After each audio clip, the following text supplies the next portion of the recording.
आदाब और नमस्कार। आप देख रहे हैं बेंगलुरु अखबार। कनाडा का जनरल असेंबली इलेक्शन को सिर्फ 8 दिन बचे हैं। आज केपीसीसी की तरफ से उनके मैनिफेस्टो कमेटी के चेयरमैन ने 5 साल के लिए मैनिफेस्टो अनाउंस किया अगर कर्नाटका में कांग्रेस पार्टी सरकार में आती है।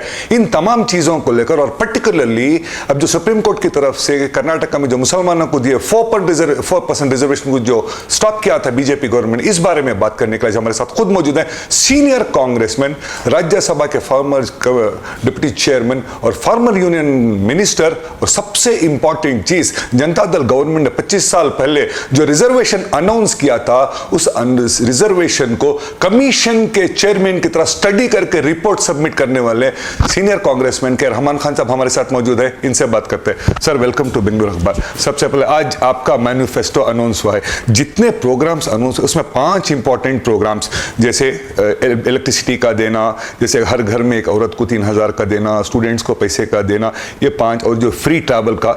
निर्मला सीतारमण कहती है, जो फाइनेंस मिनिस्टर हैं, कांग्रेस को 50,000 से 1 लाख करोड़ तक एक्सचेकर को कॉस्ट पड़ेगा क्योंकि अब तो चार्टर्ड अकाउंटेंट हैं।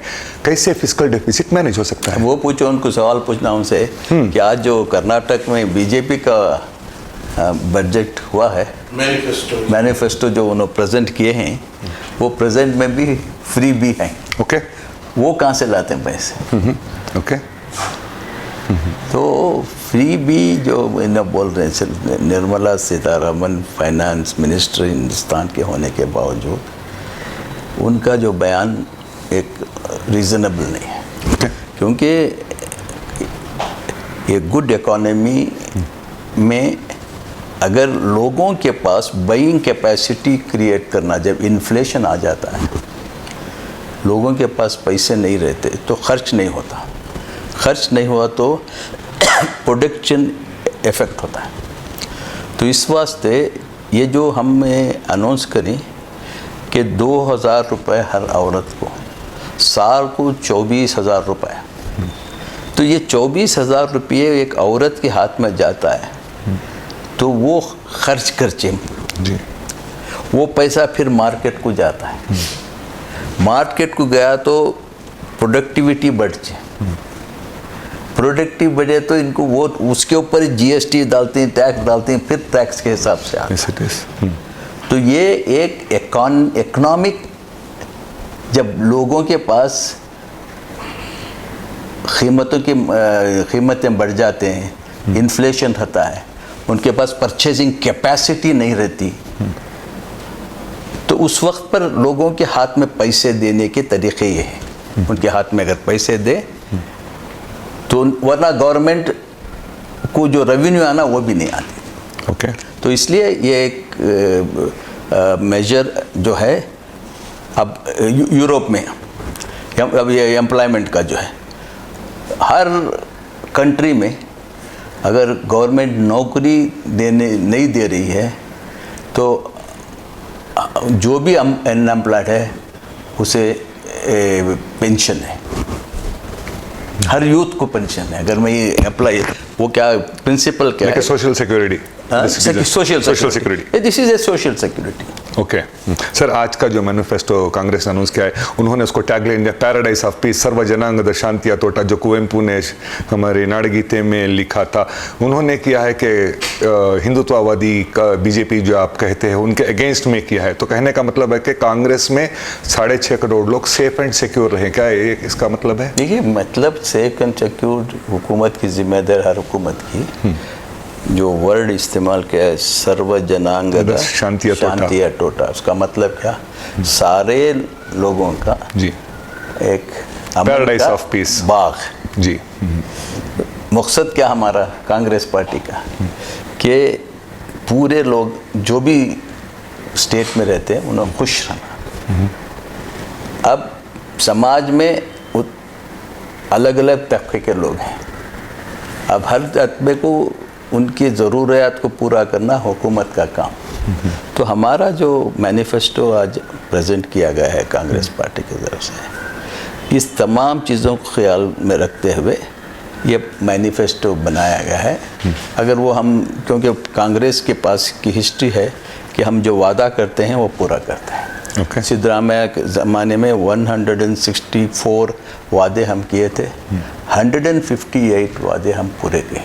ओके। और सिद्धरामैया साहब चैलेंज किए हैं कि 154 नहीं करे करके कोई बोले तो मैं उसका जवाब देता हूँ। ओके सर, आपके मैनिफेस्टो में और एक सबसे बड़ा एक हाईलाइट ये है कि 50% जो सुप्रीम कोर्ट की तरफ से रिजर्वेशन को कैपिंग अनाउंस किया गया है, आप कह रहे हैं कि आप 75% तक लेके जाएंगे विदाउट डिस्टर्बिंग वक्कल लिगास वगैरह सब और ऐड करेंगे, या टेक्निकली थोड़े हमें व्यूअर्स को समझा सकते हैं आम ज़बान में कैसे पॉसिबल होगा? देखिए, ये जो रिजर्वेशन है, कांग्रेस पहले से कास्ट सेंसस का डिमांड कर रही है।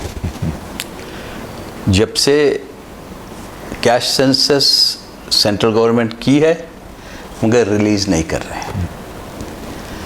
कांग्रेस का कहना है कि हर एक कास्ट के मुताबिक उनकी बैकवर्ड सबको रिजर्वेशन देना। कास्ट सेंसस इसलिए कर रहे हैं। अब कास्ट सेंसस तुम किस वास्ते रिलीज कर रहे हैं? आपका भांडा फूट जाता है। थोड़े लोगों को आप जो वो डिजर्व करते नहीं, उनको ज़्यादा दे रहे हैं, जो डिजर्व करते हैं उनको नहीं दे रहे हैं। पॉपुलेशन गलत दिखा रहे हैं।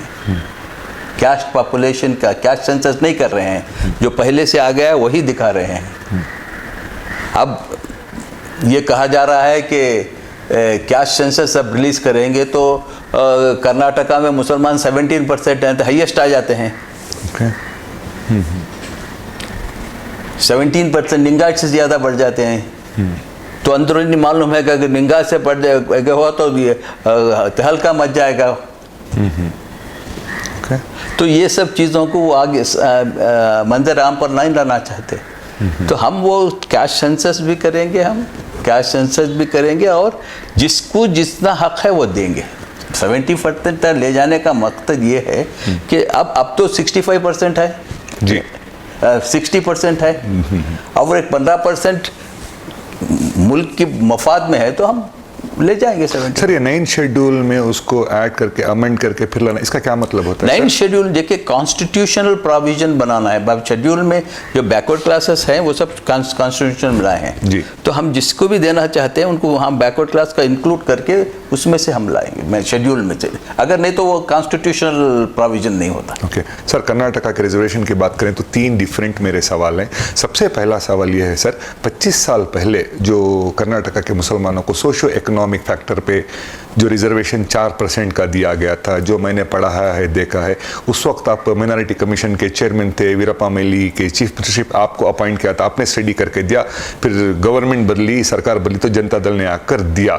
सर उस जनता दल ने नहीं दिया, ये ऐसा है, ये ओके, मैं उसको आप बता दीजिए। ऐसा ये मत बोलिए जनता दल ने दिया। डिबेट ओपन हुआ है कि कांग्रेस ने दिया या जनता दल ने दिया। देवेगौड़ा जी आम पर नहीं था, देवेगौड़ा जी कहते हैं कि मैंने दिया मुसलमानों को, I am the peacekeeper of protector of Muslim, ऐसे वो कहते हैं। ओके सर, उस वक्त आपने जो स्टडी किया था ना सर, उस वक्त ये 4% आपके हिसाब से सही था? इतना जरूरी था पॉपुलेशन को देखकर? ये हर एक के लिए डेटा की जरूरत होती है जी।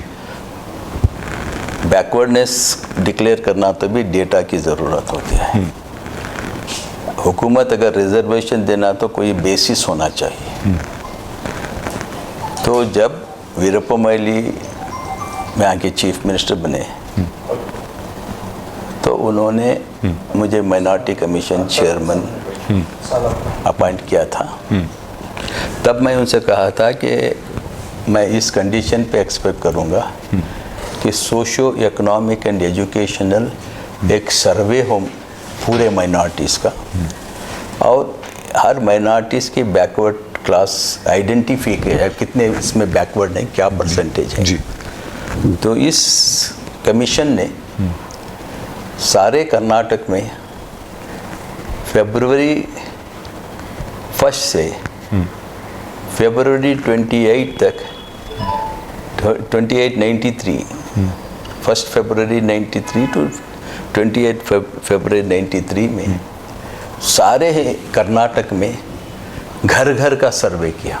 घर घर का, it is not a sample survey, यहाँ से लिए वहाँ से लिए, कंप्लीट 100% पब्लिक घर 100% पूरे 10 लाख माइनॉरिटीज के फैमिलीज। कितना टाइम लगा सर? 1 महीना बता रहा ना, 1 मंथ घर घर 20,000 गवर्नमेंट एम्प्लॉइज, ये गवर्नमेंट का सर्वे है जी, 20,000 एम्प्लॉइज जो टीचर्स थे वो पूरे स्टेट में थे। और यहाँ का चीफ सेक्रेटरी जो होता है वो चीफ सेंसस ऑफिसर हुआ है। और हर डिस्ट्रिक्ट कमिश्नर डीसी जो होता है वो डिस्ट्रिक्ट रेवेन्यू। इस तरह से ये पूरे गवर्नमेंट ऑफिशियल ने ये डेटा कलेक्ट किया under the supervision of the minority commission. आज तक हिस्ट्री में एक ऐसा सर्वे सेंसस छोड़ के कोई भी एक सेंसस ऐसा नहीं हुआ है।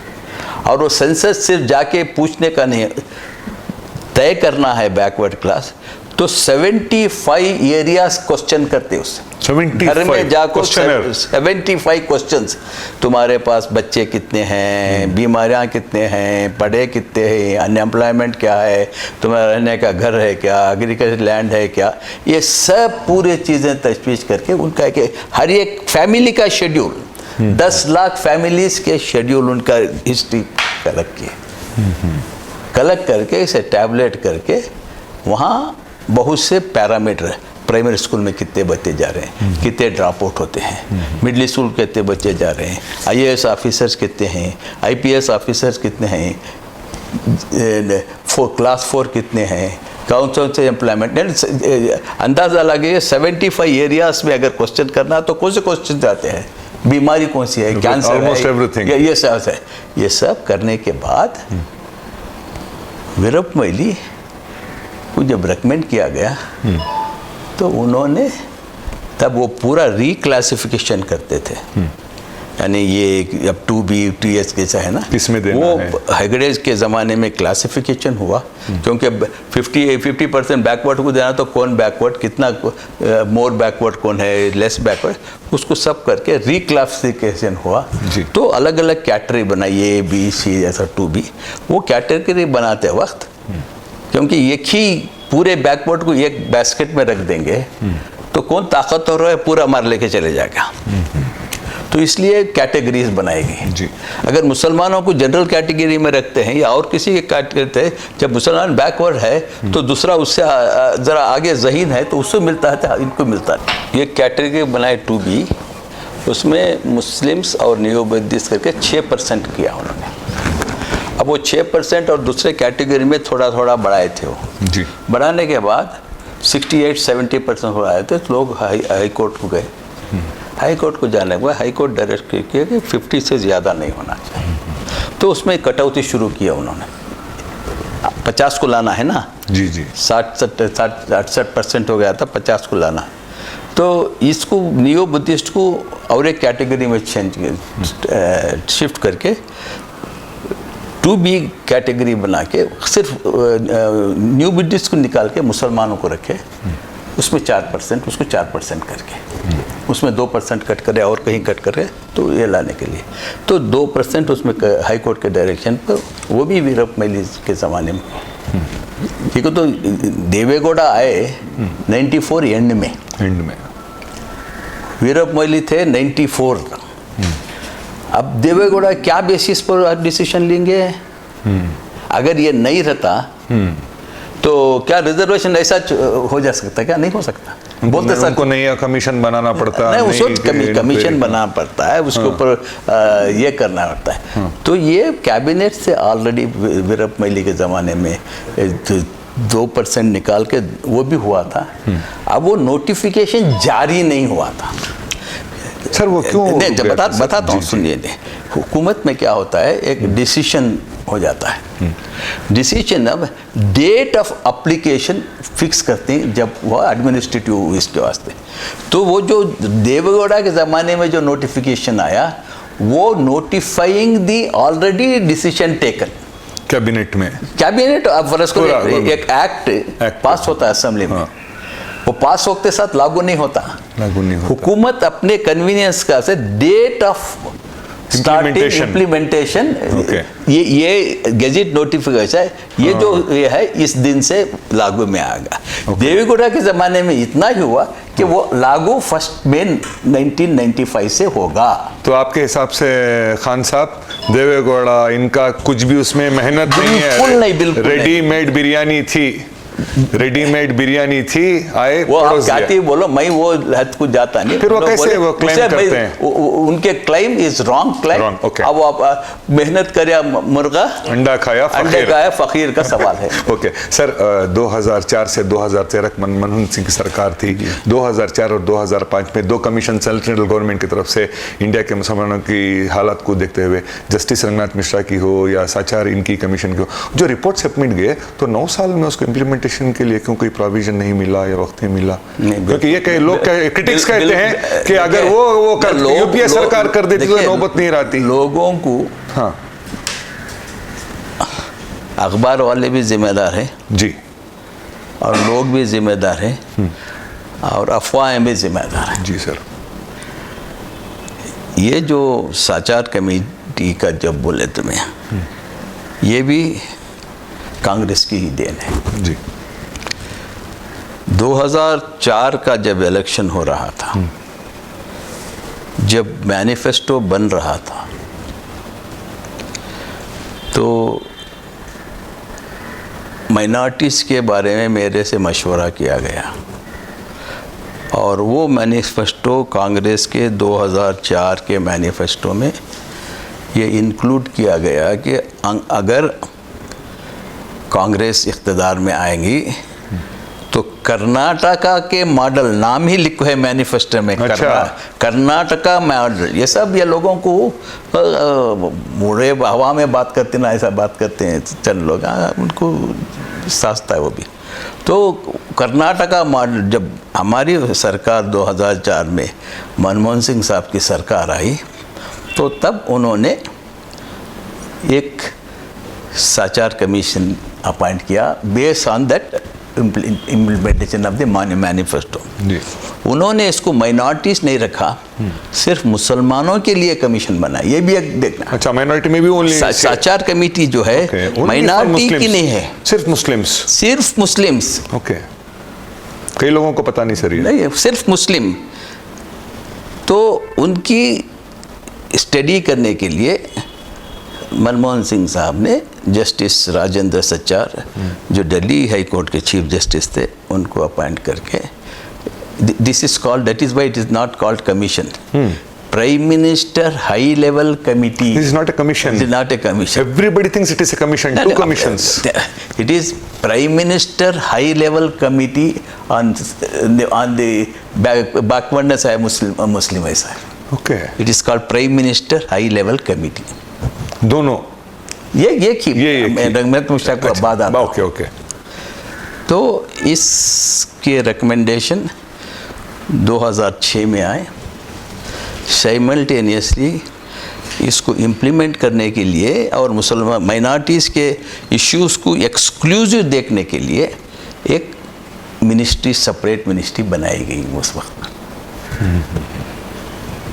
और वो मिनिस्ट्री को, क्योंकि पहले क्या होता था, सोशल वेलफेयर में इसको एक था 2004 से पहले से वही होता था, वक्त भी उसमें सब एवरीथिंग रहता है।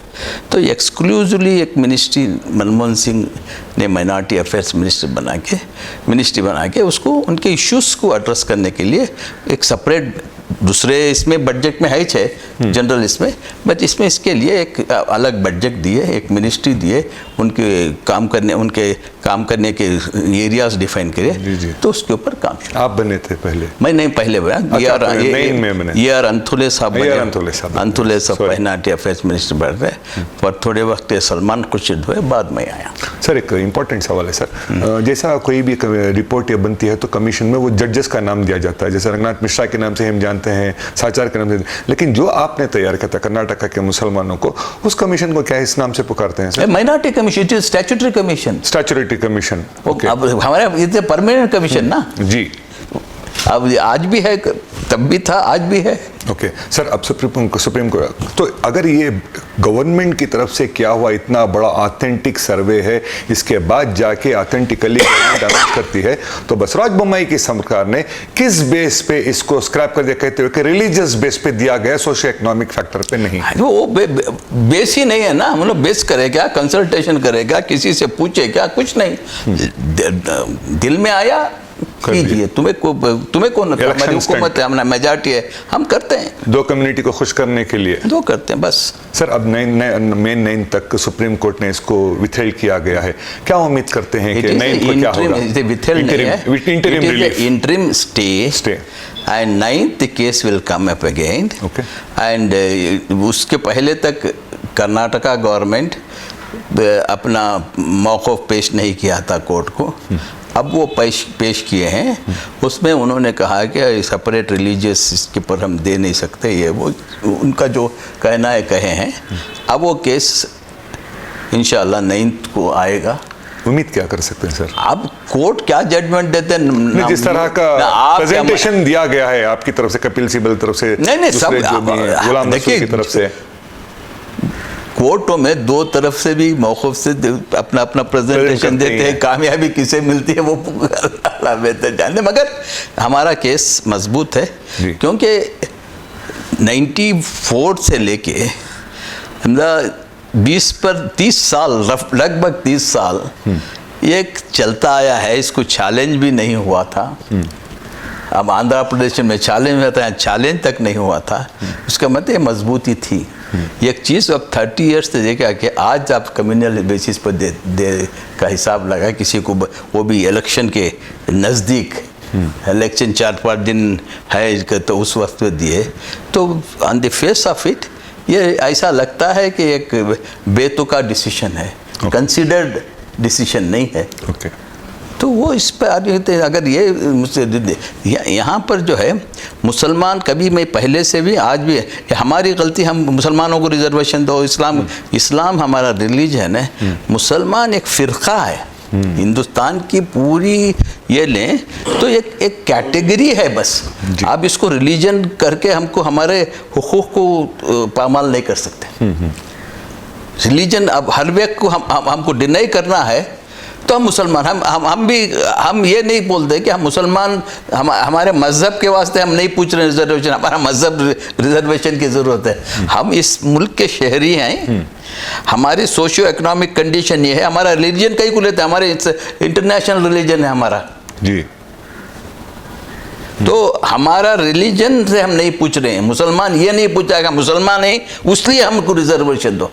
हम रिजर्वेशन पूछ रहे हैं कि हम इस मुल्क के शहरी हैं, हमारी इकोनॉमिक कंडीशन पीछे है, हम सबसे पीछे हैं, इसलिए हमको रिजर्वेशन की ज़रूरत है, ना कि हम मुसलमान हैं दो मुसलमान। अब हमारे इग्नोरेंट है, मुसलमानों को नहीं है, मुसलमानों को नहीं है, तो मुसलमान नहीं, मुसलमान हम देखिए हर चीज़ को जैसा आप प्रेजेंट करते हैं उस तरह से लिया जाता है। हम इमोशन से प्रेजेंट करते हैं तो वो भी इमोशनल लेते, हम लॉजिक से प्रेजेंट करें तो हम लॉजिक से ले सकते। सर कर्नाटक इलेक्शन 2023 की बात करें, लास्ट 2-3 सवाल है मेरे।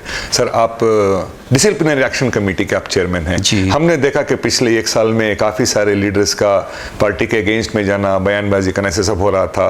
पर्टिकुलरली एक नाम अगर मैं लूँ, KGF बाबू, जो चिकपेट के लिए कर रहे थे कि मैं 350 करोड़ दे दूंगा, आप मुझे ऑफिशियल परमिशन दो, नहीं हुआ, गलत कह दिया, फिर सस्पेंड किया गया, उसके बाद उन्होंने माफीनामा दिया, अब वो इंडिपेंडेंट चला। ऐसे कई सारे कर्नाटक में पार्टी के खिलाफ गए। मुझे आपका क्या है? KGF बाबू मेरे लिए वो 350 करोड़ देने का बोले थे या 5 करोड़ देने का बोले थे, क्या बोले थे, I am not aware of it. Okay, he was a candidate, council के इलेक्शन में कांग्रेस के कैंडिडेट थे वो जी, उनको टिकट दी गई थी, तो वो कांग्रेस में शामिल थे। तो वो भी चिकपेट के लिए इलेक्शन में सीट पूछते थे, उनको कोई वादा नहीं किया कि आपको सीट देंगे, ये करेंगे, कोई वादा नहीं किया। ऐसा ही वो अपने आप को ये कर रहे थे। और जब डिसिप्लिनरी एक्शन इसलिए गया कि वो कुछ स्टेटमेंट दिए, वो पार्टी के खिलाफ था, तो उनको डिसिप्लिनरी एक्शन लिए, उनको सस्पेंड करके रखे थे। तो वो माफ़ीनामा दिए कि मैं उससे गलती हुई, मुझे माफ़ करना। तो दूसरों को जैसा एक अपॉलजी अगर वो दे रहे हैं तो हम उनका सस्पेंशन रिवोक किए थे। ओके बाद अब फिर खड़े हैं तो सबको हम जो भी पार्टी के कैंडिडेट के खिलाफ सारे कर्नाटक में जो लोग भी रेबल कैंडिडेट्स खड़े हैं उनको हम सब अब एक्सपेल कर दिए हैं 6 साल तक। कर दिए हैं ऑलरेडी, सबको कर दिए हैं।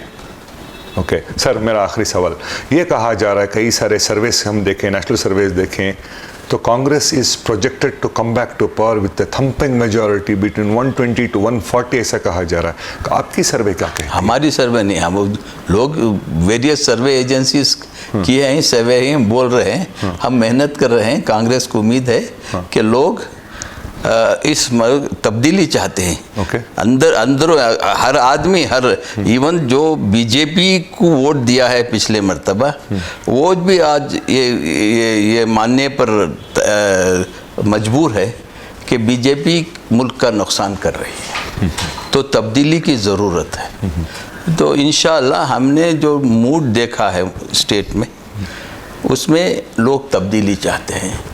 ये कमज़ोर हुकूमत है आज, जो भी बोम्मई साहब की हुकूमत है, एक कमज़ोर हुकूमत है। और जैसा कि सबको मालूम है कि यहाँ करप्शन इस हद तक बढ़ गया है कि लोग सुइसाइड कर रहे हैं। लोग खुद कर रहे हैं, जो सुइसाइड कर लिए गए वो खुद कह रहे हैं कि 40% हमको कमीशन देना पड़ता है। प्राइम मिनिस्टर को इसके बारे में ऑफिशियल एसोसिएशंस उन्होंने ख़त लिखा है, प्रेसिडेंट को लिखा है कि 40% जिम्मेदार लोग लिखे हैं, उसके ऊपर भी जब कोई एक्शन नहीं लिया जाता तो इसका मतलब क्या हो सकता है कि ये मजबूर करप्शन है। करप्शन को ख़त्म नहीं कर सकते प्राइम मिनिस्टर नहीं, प्रेसिडेंट भी नहीं कर सकते, कोई नहीं कर सकते, क्योंकि ये इनको पैसा ज़रूरत है, लूटना ज़रूरत है, और वो पैसों के ताकत से हुकूमतें ख़रीदते हैं, ये हुकूमतें नहीं बनाते। बीजेपी की हिस्ट्री जो है, कोई और पॉलिटिकल पार्टी हिंदुस्तान में ख़रीद कर हुकूमत नहीं बनाती, और बीजेपी एक ही पार्टी है जो ख़रीद कर हुकूमतें बनाती है। तो ये डेमोक्रेसी नहीं है, डेमोक्रेसी को मर्डर कर रहे हैं। तो अगर हिंदुस्तान में डेमोक्रेसी बचना है तो कर्नाटक का इलेक्शन बहुत ही अहम है। इसलिए मेरी गुजारिश है, जो सेक्युलर की बात करते हैं और सेक्युलरिज्म को ख़त्म करना चाहते हैं सम पॉलिटिकल पार्टीज़, मैं नाम नहीं लेता, पॉलिटिकल पार्टीज़ अपनी सेक्युलरिज्म के नाम पर वोट पूछते हैं। वो अगर उनको कोई वोट दे रहा है तो मैं समझता हूँ कि वो इनडायरेक्टली बीजेपी को मदद कर रहा है, क्योंकि वो देखिए, अब जेडीएस लो या और कोई भी एम लो, आप उनको वोट देने से आपको क्या हासिल होगा? क्या आप कौम को मजबूत कर रहे हैं? इख्तिदार हासिल हो सकता है? ये सोचना। सर, डेमोक्रेटिक राइट तो है ना सर कंटेस्ट करने का? मैं कब कह रहा हूँ? Any political party? मैं नहीं कह रहा हूँ, मैं पॉलिटिकल पार्टी कुछ नहीं कहा। ओके, मैं कहा लोगों को कहा। लोगों को, अच्छा, you not addressing the people. I am not addressing, yes it is. Her political party को हक है, मगर जब हम इतना ही अपील करते हैं, जब वोट आप देने जाते हैं, आपका हक है जी, आपका हक। तो आपका सबसे बड़ा ये क्या है? Protector democracy. इस मुल्क में secularism basic principle of the basic structure of constitution है, सेक्युलरिज्म वो होना चाहिए, और यहाँ डेमोक्रेसी रहना चाहिए कि हमारा, तभी वोट का हक तुम्हारा रहता है। अब डेमोक्रेसी ख़त्म हो गई तो आपको वोट भी ख़त्म होता है। तो आज सारी दुनिया आज कह रही है कि हिंदुस्तान में डेमोक्रेसी ख़त्म हो गई है। किस लिए? कि पैरामीटर, इंटरनेशनल पैरामीटर होता है, उसमें हिंदुस्तान जो सबसे बड़ा डेमोक्रेटिक कंट्री है वो 168 प्लेस में आया है, हालांकि पहले रहना चाहिए था। ओके, खान साहब, will you consider the 2023 Karnataka Assembly election referendum for the next year 2024 central government election? In a way. Very last question, मैं हर इंटरव्यू में सबसे पूछता हूँ सर, इस साल कर्नाटका में 9 लाख नए वोटर्स आए 18 साल के ऊपर के, ऐसे यूथ के लिए क्या मैसेज दे रहे हैं? देखिए, यूथ के लिए ये मैसेज है कि ये मुल्क उनके लिए है जी। जो हमारे यंगस्टर हैं, हमारे पास पॉपुलेशन जो कम उम्र पॉपुलेशन का परसेंटेज सारे दुनिया में हिंदुस्तान के ज़्यादा है, इसीलिए हिंदुस्तान का फ्यूचर है। तो ये हिंदुस्तान का फ्यूचर यंगस्टर का है। यंगस्टर्स को अगर यहाँ उनके मौके फराम होना है, वो अपनी ज़िंदगी अच्छा रखना है, इस मुल्क को तरक्की की तरफ देखना चाहते हैं, तो ये इसको एक जमहूरी हुकूमत रहना ज़रूरी है। जमहूरियत अगर मजबूत नहीं हो तो कोई हुकूमत ये कम्युनल पोलराइजेशन हो के लोगों में ना इत्तेफाक़ी करेंगे तो मुल्क मजबूत नहीं होगा। तो आप ही जो यंगस्टर्स हैं वही सफ़र करेंगे। इसलिए डेमोक्रेसी को मजबूत कीजिए, जो पोलराइज करके मुल्क को, क्योंकि ये हमारा यूनिटी इन डाइवर्सिटी कहते हैं हम, तो यहाँ इसकी डाइवर्सिटी को सेलिब्रेट करना है। बीजेपी के आरएसएस के लोग करते हैं कि डाइवर्सिटी को सेलिब्रेट करना है। Right sir, yes yes yes, thank you so very much sir. ये थे हमारे साथ डॉक्टर के रहमान खान साहब, जो एजुकेशनिस्ट है, रिफॉर्मिस्ट है, चार्टर्ड अकाउंटेंट है। एक आखिर में एक इंपॉर्टेंट बात ये कहना चाहता हूँ, इनके 50 साल से ज़्यादा सियासी तजुर्बे को लेकर इन्होंने 2 इंपॉर्टेंट किताबें लिखी हैं, जिसमें एक है इनकी माई मेमोइर्स है और दूसरी किताब है द मुस्लिम्स वे फॉरवर्ड है। आप सबको किताब लेके पढ़ना चाहिए। इन्होंने वो तमाम चीज़ों को, मैंने खुद पढ़ी है, इन तमाम चीज़ों को पास्ट के बारे में, फ्यूचर के बारे में बताया है। और इन्होंने कहा है कि मुस्लिम्स को आदत हो जाती है, हमको जिस जिंदगी में हम जी रहे, हमें प्रोग्रेसिव नहीं सोचते, हम नेगेटिव थॉट्स को लेकर जाते हैं, ये इनका कहना है। देश और दुनिया की खबरों के लिए जुड़े रहे बेंगलुरु अखबार के साथ। मैं हूं आपके साथ अशफाक अहमद सिद्दीकी।